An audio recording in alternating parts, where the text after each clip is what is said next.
Thank you for joining us. Wisconsin appears to be on the COVID-19 road to recovery. For the first time in more than a year, the percentage of positive tests statewide has fallen below 2%. In Wisconsin now, 42% of the population is fully vaccinated against the virus. That is nearly 2.5 million people.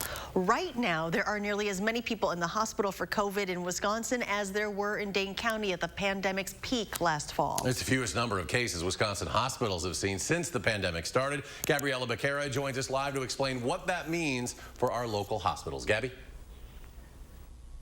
Well, local hospitals tell me it's a relief. It's a trend they've been waiting to see for more than a year, but they're not in the clear quite yet.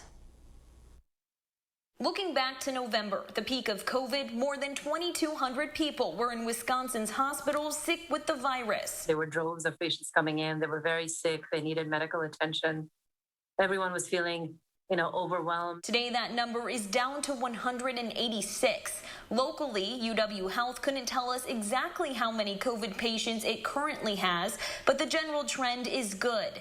SSM has fewer than 5 patients. Unity Point Meritor has 8. It helps reduce some of the anxiety, some of the concern, and it's just a really overall good feeling. Lower case numbers bring relief in more ways than one. For example, hospitals don't have to worry about running out of masks, gloves, and gowns. I think there's a feeling of security, knowing that there's enough PPE, there's enough resources, and that those can be ramped up or ramped down as the need arises. Some pandemic accommodations will stick around for the foreseeable future, like wearing masks and keeping COVID patients together. It's still very fluid. We'll continue to monitor how many hospitalizations we see in our direct community. Dr. Nasia Safdar says we're finally seeing this downward trend because of all pandemic protections, especially vaccines. The vaccinations have really been the key strategy out of this pandemic.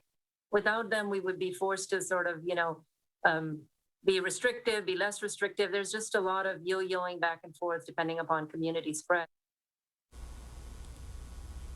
Even though those hospitalizations are down, doctors want to remind us that there are still people getting sick from COVID, and it's important to continue those protections every day.